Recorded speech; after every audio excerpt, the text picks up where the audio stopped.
Assalamualaikum warahmatullahi wabarakatuh. Alhamdulillah wassalatu wassalamu ala rasulillah. Baik, saudara sekalian, kita lanjutkan bahasan materi kita tentang studi naskah. Dalam hal ini kita membaca kitab tafsir Al-Munir karangan Dr. Wahbah Zuhaili.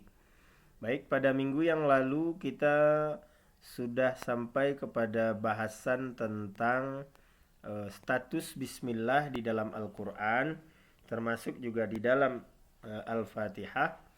Kemudian bagaimana cara membacanya. Ya. Sekarang kita masuk kepada dalil membaca Al-Fatihah jahar menurut Imam Syafi'i.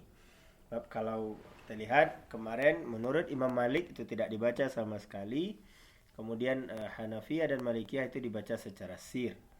Sementara menurut Syafi'i itu dibaca secara jahar atau dijelaskan seperti yang lazim kita dengar di Indonesia. Wadalilul jahru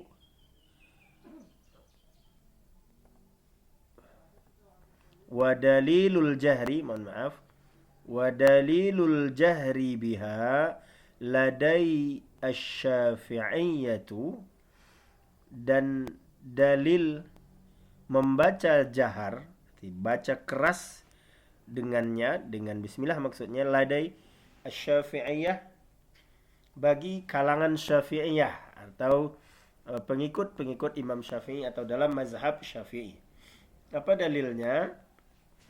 Ma rawahu Ibnu Abbasin radhiyallahu anhuma anna an-nabiyya sallallahu alaihi wasallam jahara bi bismillahirrahmanirrahim. Jadi ma rawahu Ibnu Abbas, ma-nya ini karena kita bicara hadis langsung kita terjemahkan dengan hadis. Hadis yang diriwayatkan oleh Ibnu Abbas, semoga Allah meridai keduanya, anna nabiyya sallallahu alaihi wasallam, bahwa Nabi sallallahu alaihi wasallam jahara, menjaharkan, menjelaskan, bi bismillahirrahmanirrahim, dengan kalimat bismillahirrahmanirrahim. Kita lihat di sini ada catatan kakinya nomor 1, tuktabu bismillah bi ghairi alif istighna anha bi ba'il ishaq. Jadi ini bicara tentang teknis penulisan bismillahnya. Jadi bukan menunjukkan sumber ya. Kalau dasarnya di sini tadi riwayat dari Ibnu Abbas bahwa Nabi SAW menjaharkan membaca bismillahirrahmanirrahim. Wali annaha tuqra'u ala annaha ayatun minal Qur'an. Dan karena sesungguhnya dia dibaca ala annaha, bahwa sesungguhnya ayatan minal Qur'an, dia adalah bagian dari ayat Al-Qur'an. Bidalil annaha tuqra'u ba'da ta'awudz, dengan dalil bahwa dia dibaca setelah ta'awuz. Jadi dalam proses membaca bismillah itu kan dibaca setelah ta'awuz. Fakana sunnatuha al-jahru kasairil fatihati, maka sunnahnya yaitu dibaca jahar kasairil fatihah, seperti surat ayat al-fatihah yang lain. Jadi dapat kita lihat ini bagaimana logika dari mazhab Syafi'i ya. Pertama tadi dalil riwayat. Dalil riwayat adalah dalil dari Ibnu Abbas bahwa Rasulullah menjaharkan baca bismillah menurut Ibnu Abbas. Kemudian yang kedua, dalil logikanya, aklinya. Pertama, kalau dalam kalangan mazhab Syafi'i, bismillah itu bagian dari Al-Quran. Bismillah itu bagian dari Al-Fatihah. Maka buktinya bahwa dia dibaca setelah ta'awuz. Baca ta'awuz itu kan salah satu disunahkan sebelum baca Al-Quran. Berarti begitu baca bismillah itu sudah baca Al-Quran, sudah baca surat Al-Fatihah, dan di antara Al-Fatihah itu termasuk bismillah. Nah, karena dia bagian dari Al-Fatihah, ya maka dia dibaca jahar seperti bagaimana ayat-ayat Al-Fatihah yang lain. tidak ada bedanya. Ya. Nah, itu dasar yang diambil oleh kalangan mazhab Syafi'i, sehingga membaca bismillahnya dibaca secara jahar. Karena dia bagian dari Al-Fatihah, maka dia dibaca sama dengan ayat-ayat Al-Fatihah lain. وتردد قول الشافعي في كون البسملة آية في سائر السور. Dan agak terjadi perbedaan ya, atau inkonsistensi, taraddud ya, berbolak-balik ya, pendapat Syafi'i dalam hal bismillah itu ayat dari seluruh surat. Jadi kemarin kan kita membahas kalangan pendapat ulama, ada yang mengatakan bismillah itu tidak ayat dari Al-Quran kecuali surah An-Naml ayat 30. Ada yang mengatakan dia ayat pertama dari Al-Fatihah, tidak ayat dari yang lainnya. Nah, dalam hal ini kalangan Syafi'i juga terjadi perbedaan pendapat ya. Nah, perbedaan pendapat. Imam Syafi'i langsung ini, qaul Syafi'i ya. Berubah ya. Kalau di Syafi'i itu kan ada terjadi memang perubahan pendapat ya. Sehingga ada qaul qadim, ada qaul jadid. Ada pendapat yang lama dan ada pendapat yang baru. Dalam status bismillah fi sairis suwar, dalam seluruh surat, artinya kalau dalam Al-Fatihah clear, dia ayat dari Al-Fatihah. Lalu bagaimana bismillah yang terdapat di dalam surat Al-Baqarah, bismillah yang terdapat dalam surat Ali Imran, sampai nanti bismillah yang terdapat surat An-Nas? Maka ini terjadi perbedaan pendapat ya. Famarrotan, maka suatu kali, suatu waktu, marrotan, qala, Syafi'i berkata, hiya ayatun min kulli surah. Hiya, dianya bismillah itu, ayatun min kulli surah. Dia merupakan ayat dari setiap surat. Jadi dalam satu pendapat Imam Syafi'i mengatakan bahwa bismillah itu ayat pertama Al-Fatihah, ayat pertama Al-Baqarah, ayat pertama Ali Imran, sampai ayat pertama An-Nas kecuali surat At-Taubah. Wa marratan, dan pada kesempatan lain, atau satu kali atau pada kesempatan lain, qala, dia berkata, laisat bi ayatin illal fil fatihati wahdaha. Dia tidak merupakan ayat, laisat bi ayah illa, kecuali fil fatihah wahdaha, pada surat Al-Fatihah saja. Wahdaha sendiri saja, satu saja ya. Jadi pada satu kali Imam Syafi'i mengatakan ya ayat min kulli surah, dia ayat dari setiap surat.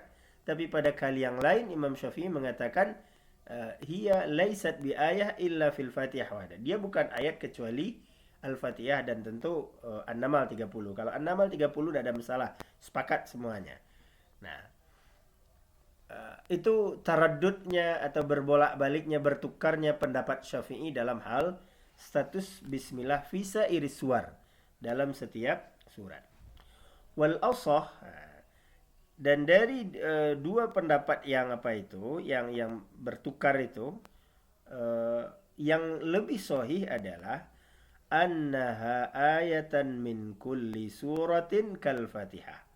Nah, jadi pendapat Syafi'i yang lebih kuat itu sebenarnya di antara dua pendapat yang tercatat itu adalah bahwa sesungguhnya annaha, hanya ini kembali ke bismillah, bahwa sesungguhnya bismillah itu ayat, merupakan ayat min kulli surah, dari setiap surat, kal Fatihah, seperti halnya dia merupakan ayat dari surat Al-Fatihah. Jadi kalau dari Imam Syafi'i, pendapat yang lebih kuat dari Imam Syafi'i, bismillah itu ayat pertama Al-Fatihah, ayat pertama Al-Baqarah, pertama Al-Imran, dan seterusnya, kecuali surat At-Taubah. Itu pendapat yang lebih sahih. Bidalilin, dengan dalil, bidalili ittifaqis sahabah. Apa dalilnya? Ittifaqis sahabah. Ittifaq artinya sepakat ya. Dengan dalil sepakatnya para sahabat ala kutubi, ala katsbiha, untuk menuliskannya. Jadi ala itu jangan selamanya diartikan atas ya. Kita lihat konteksnya. Atas menuliskannya. Makanya lebih tepat di sini bidalili ittifaqis sahabah ala qatsbiha, dengan dalil sepakatnya para sahabat untuk menulisnya fi awaili kulli suratin, di awal-awal setiap surat. Nah, jadi dalilnya bagi Syafi'i untuk mengatakan bahwa bismillah itu ayat dari setiap surat, karena para sahabat sepakat menuliskan di awal setiap surat itu ada bismillah. Nah, ma'ada surati Bara'ah, selain dari surat Bara'ah, artinya surat At-Taubah. Ma'al ilmi, nah, ini logika hukumnya. Di saat mereka tahu, bersamaan mereka mengetahui, atau di saat mereka mengerti, atau di saat mereka tahu, bi'annahum, bahwa sesungguhnya mereka kanu la yaktubuna fil masahif ma laysa minal Qur'an. Di saat mereka tahu bahwa mereka tidak menuliskan di dalam mushaf, la yaktubun, tidak menuliskan fil masahif, di dalam mushaf, ma laysa minal Qur'an, apa-apa yang tidak dari Al-Qur'an. Jadi apa logikanya dari Syafi'i? Para sahabat itu tahu bahwa tidak boleh menuliskan sesuatu yang di dalam mushaf selain dari Al-Qur'an. Bahkan kan ada hadisnya itu. Ketika masalah pencatatan Al-Qur'an itu kata Rasul, jangan campurkan tulisan Al-Qur'an itu dengan yang lain. Kalau ada, bahkan dengan hadis sendiri, hapus yang lain itu. Jadi pada prinsipnya para sahabat semua tahu bahwa tidak boleh menuliskan di dalam mushaf kecuali Al-Qur'an. Nah, di sisi lain mereka semua sepakat menulis. Maka tentu berarti mereka semua memahami bahwa bismillah itu adalah bagian dari ayat Al-Qur'an. Nah, tentu itu logikanya. Jadi kalau bicara ilmu mantiknya, pertama tadi mereka tahu bahwa tidak boleh menuliskan sesuatu bersama dengan Al-Qur'an kecuali Al-Qur'an. Jadi tidak ada yang lain ditulis. Itu saya menekan. Di sisi lain, mereka menulis bismillah di dalam mushaf. Pertama tadi saya ulangi, mereka tahu bahwa tidak boleh menulis sesuatu di dalam mushaf selain dari Al-Qur'an. Fakta yang kedua, mereka menuliskan bismillah di dalam mushaf. Maka tentu kesimpulannya berarti bismillah bagian dari Al-Qur'an, karena memang mereka tulis di dalam mushaf. Wa baghadha an-nazru 'anil khilafil fiqhi as-sabiq. Dan memang terjadi perdebatan hangat dalam masalah ini dalam kajian fikih terdahulu ya. Ittafaqatil ummatu, sepakat umat, ala annal basmalah, bahwa bismillah itu ayatan fi suratin Namal, dia merupakan ayat di dalam surat An-Namal. Jadi kalau dalam An-Namal 30 itu tidak ada khilaf. Semuanya sepakat bahwa di situ adalah Al-Qur'an. Yang khilaf itu adalah di bismillah dan di awal surat dan termasuk di awal Al-Fatihah. Wa ala jawazi katsbil basmalah, dan juga boleh menuliskan bismillah fi awwali kitabin, di awal kitab, setiap kitab, min kitabil ilmi war rasail. Jadi boleh juga menuliskan bismillah di dalam setiap buku, maksudnya di sini dari buku-buku ilmu pengetahuan dan surat-surat. Fa in kana al-kitab diwanu sya' famana'u sya'bi wa zuhri.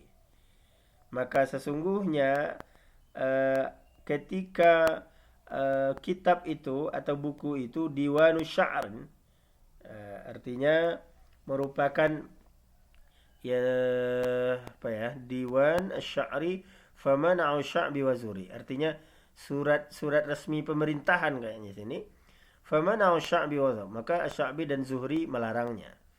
Wa ajazahu Sa'id bin Jubair wa aktsarul mutaakhirin. Sementara Sa'id bin Jubair dan mayoritas ulama mutaakhirin membolehkannya.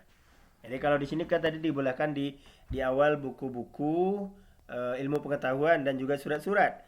Tapi kalau seandainya untuk di surat-surat kantor, maksudnya di sini maka itu tidak boleh menurut Asy-Sya'bi dan Az-Zuhri.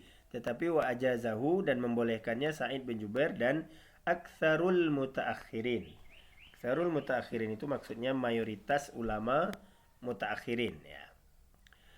Baik, itu tuntas bahasan kita tentang status bismillah dan termasuk juga cara membacanya ya.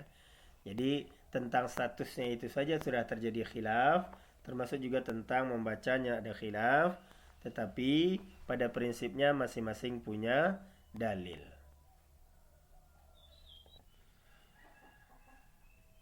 Baik, saudara sekalian, kita lanjutkan pembahasan kita tentang surat Al-Fatihah. Jadi dari dua pertemuan sebelumnya, itu baru kita masih bicara tentang ta'awuz, baca auzubillah dan baca bismillah. Nah, sekarang baru kita masuk ke pembahasan dari surat Al-Fatihah. Dan sengaja Wahbah Dr. Zuhaili menuliskan bahasan itu sebelum dia masuk ke tafsirnya. Jadi di awal kitabnya itu, di pengantarnya langsung dia bahas tentang ta'awuz dan bismillah. Nah, sekarang baru kita masuk kepada suratul Fatihah Makiyah wa ayatuha. Jadi pembahasan kepada surat Al-Fatihah itu sendiri. Suratul Fatihati, surat Al-Fatihah itu makiyatun, merupakan surat makiyah. Wa ayatuha, dan ayatnya sab'un, 7. Nuzilat, diturunkan ba'dal mudaththir ya. Setelah surat Al-Mudaththir. Jadi surat Al-Fatihah itu termasuk juga surat awal ya, diturunkan ya, setelah surat Al-Mudaththir. Dia terdiri dari 7 ayat dan termasuk makiyah ya lah. Sebenarnya yang kita hafal dan sering kita baca, Bismillahirrahmanirrahim.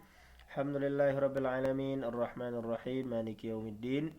Iyyaka na'budu wa iyyaka nasta'in, ihdinas siratal mustaqim, siratal ladzina an'amta 'alaihim ghairil maghdubi 'alaihim waladdallin, amin. Baik.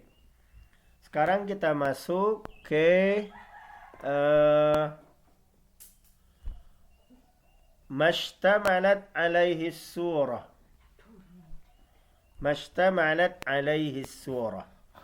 Jadi kandungan apa-apa yang terkandung di atasnya surat. Nah, itu kalau terjemah letternya ya. Mashtamalat, apa-apa yang terkandung. Maka kalau terjemahan bebasnya kita kandungan surat Al-Fatihah. Nah, jadi bahasan kita mashtamalat alaihi surah, artinya bicara kandungan yang terdapat di dalam surat Al-Fatihah. Tadammanat hadhihi suratu, mengandung surat ini atau mengandung ini surat. Atau terjemahan Indonesia yang bagusnya, surat ini mengandung atau membahas, mencakup juga. Pertama, ma'anil Qur'anil Azim, makna-makna dari Al-Qur'anil Azim.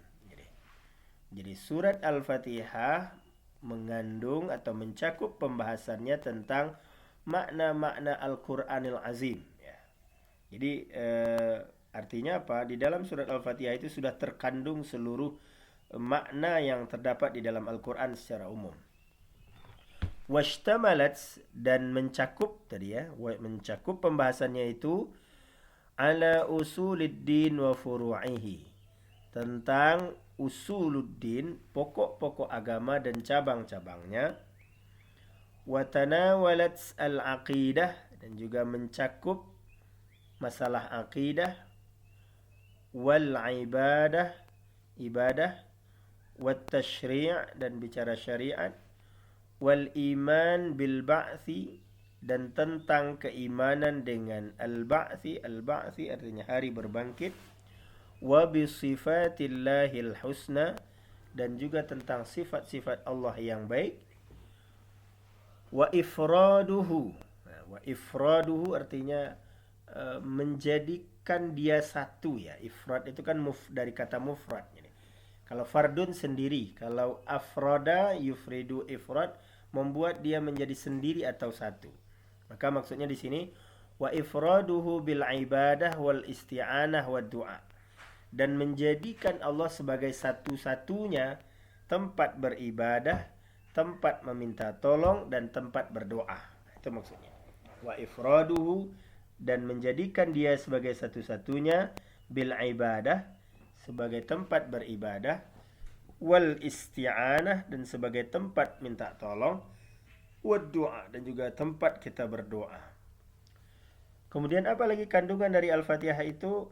Wal irsyadu ila talabil hidayah ila dinil haq was siratil mustaqim.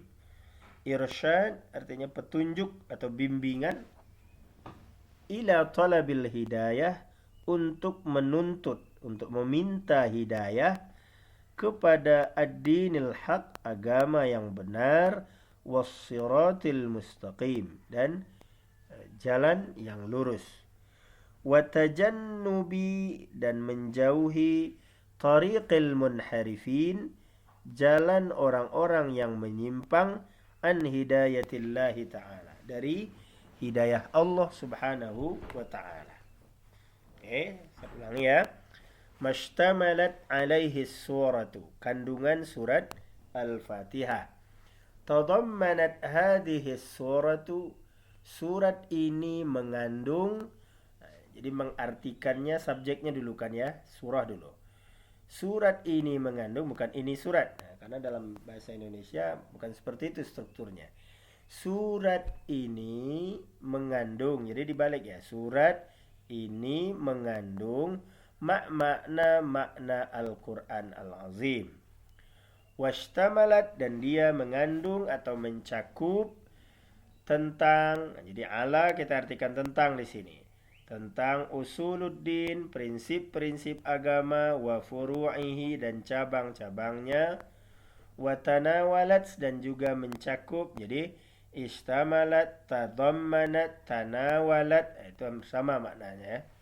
Dan mencakup juga masalah akidah, ibadah, wa tanawalatil aqidata wal ibadata wat tashri'a wal imana bil ba'thi. Masalah akidah, ibadah, syariat, al-iman bil ba'thi, beriman dengan hari berbangkit, dan iman dengan sifat Allah al-husna, wa ifraduhu bil ibadah wal isti'anah wa du'a, menjadikannya satu sebagai tempat beribadah, meminta pertolongan dan berdoa, wa irsyad ila talabil hidayah, dan bimbingan untuk mendapat hidayah, ila dinil haq, pada agama yang benar, was siratil mustaqim, dan jalan yang lurus, wa tajannub, dan juga terjauh ya, terhindar, tariqil munharifin, dari jalan orang-orang yang menyimpang, an hidayatillahi ta'ala, dari hidayah Allah subhanahu wa ta'ala. Ini kandungannya secara umum.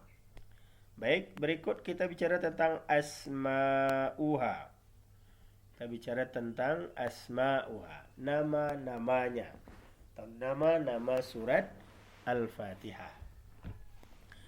Lil Fatihati, bagi Al-Fatihah itu, isna asyara isman ya.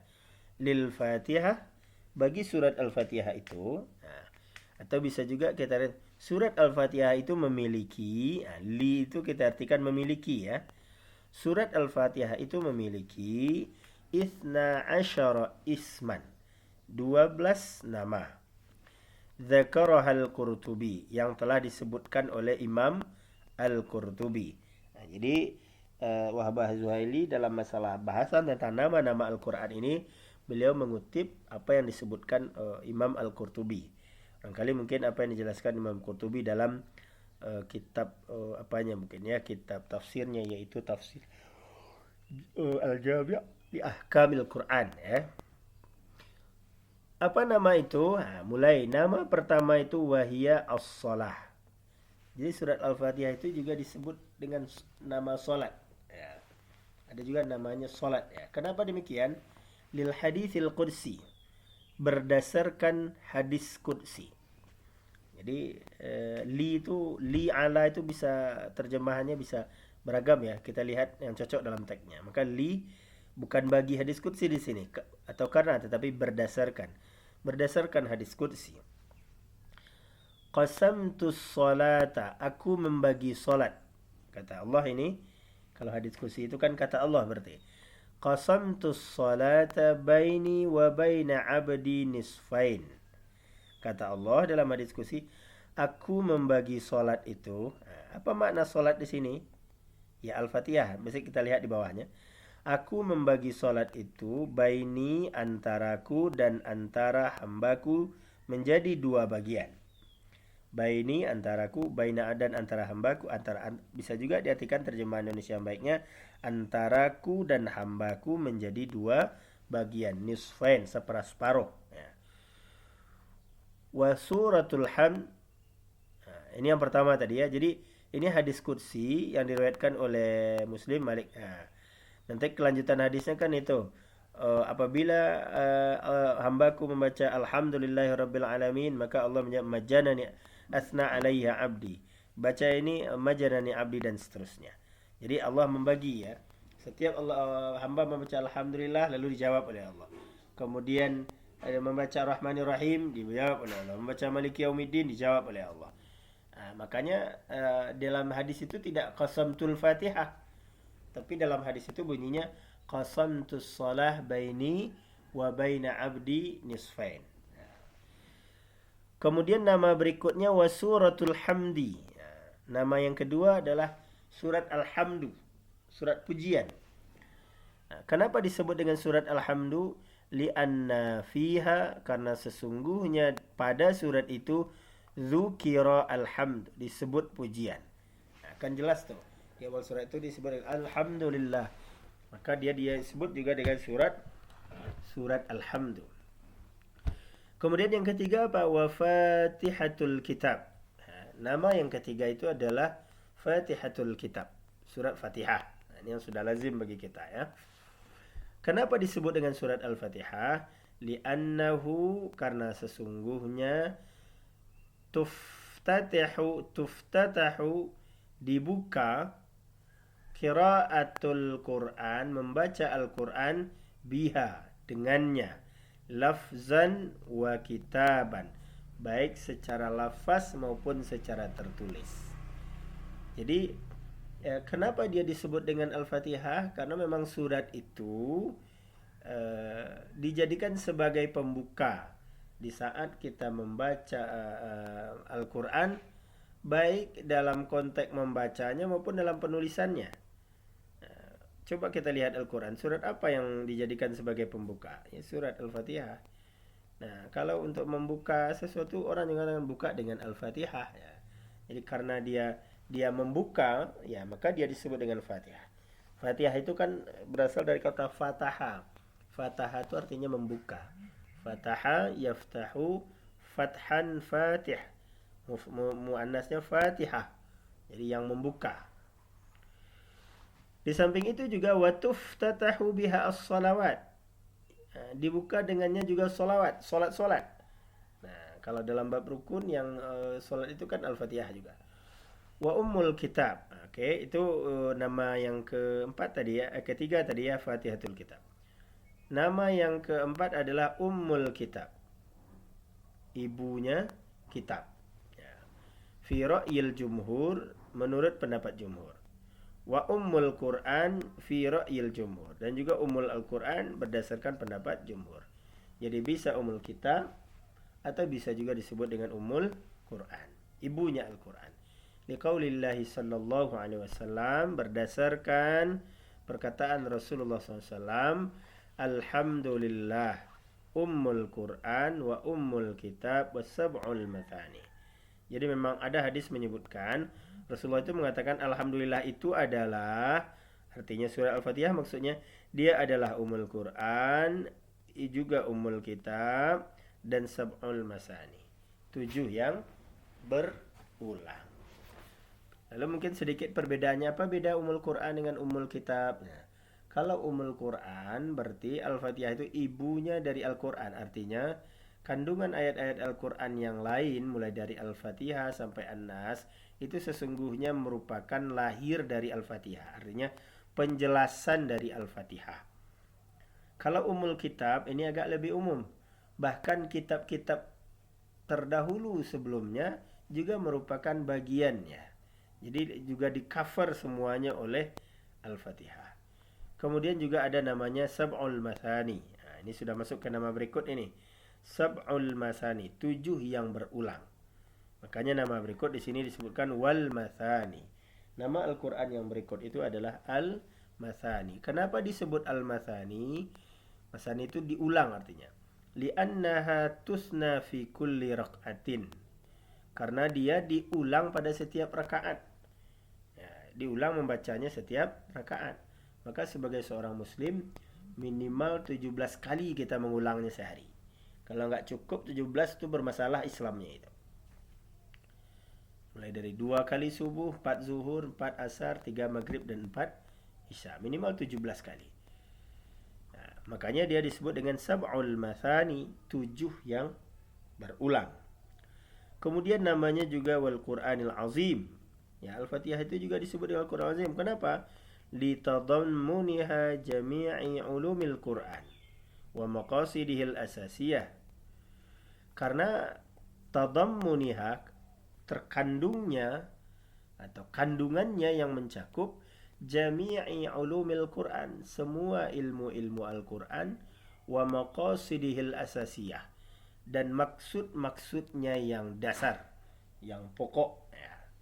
Jadi kenapa Al-Fatihah itu juga disebut dengan Al-Qur'anul Azim? Karena di dalam Al-Qur'an itu terkandung semua bahasan ilmu-ilmu Al-Qur'an dan juga mengandung semua maksud-maksud utama, inti-inti pokok dari ajaran Al-Quran itu.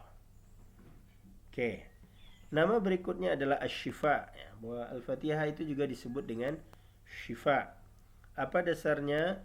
Liqaulihi sallallahu alaihi wasallam, berdasarkan sabda Rasulullah SAW, Fatihatul Kitab, surat Al-Fatihah itu syifa'un min kulli sammin, merupakan obat dari setiap racun. Jadi Fatihatul Kitab syifa'un min kulli sammin. Ya, Fatihah kitab itu merupakan obat ya, dari setiap racun. Maka disebut juga surah Al-Fatihah itu dengan syifa. Kemudian juga ruqyah.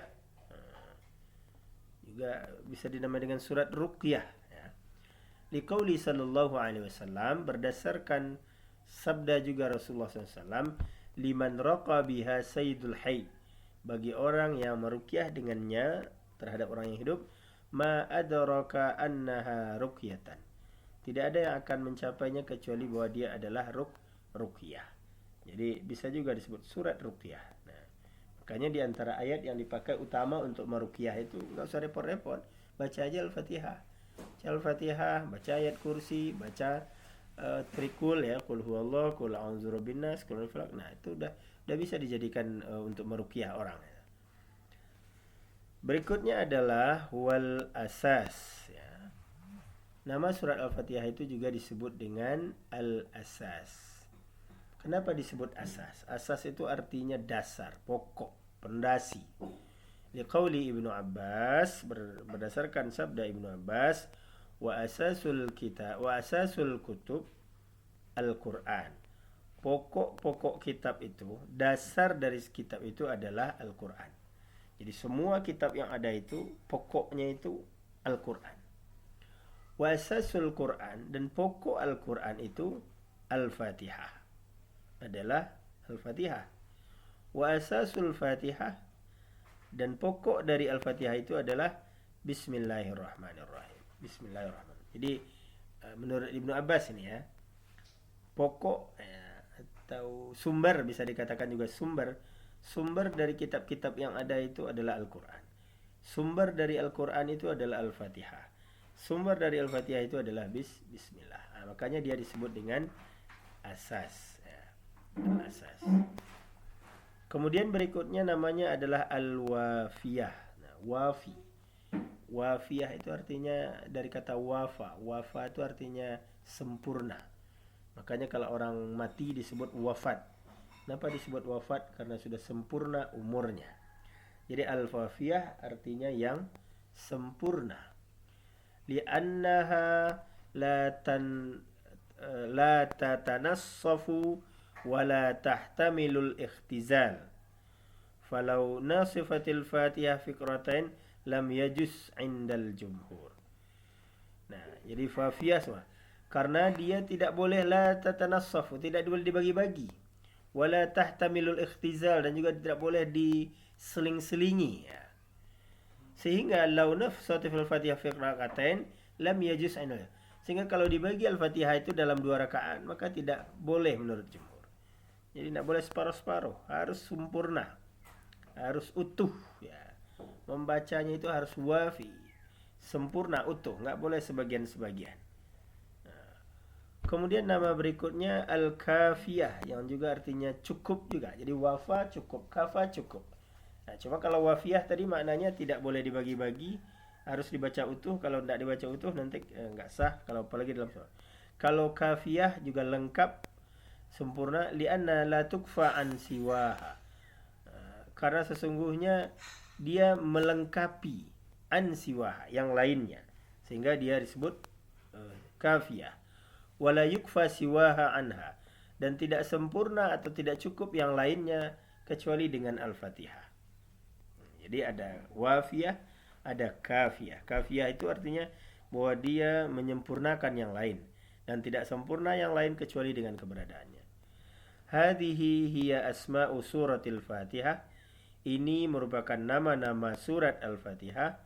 Wa ashhuruha, dan nama yang populer itu salasun. Ada 3 nama yang populer. Apa itu? Al-Fatihah, Ummul Kitab, dan Sab'ul Masani.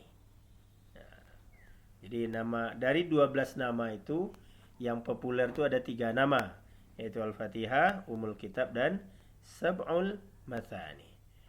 Baik, barangkali sampai di situ bahasan kita dulu. Insyaallah kita lanjutkan pada pertemuan berikut. Seperti biasa, silahkan kembali saudara tuliskan terjemahannya dan kirimkan terjemahannya melalui email yang sudah dikirim pada WA sebelumnya. Makasih, mohon maaf. Assalamualaikum warahmatullahi wabarakatuh.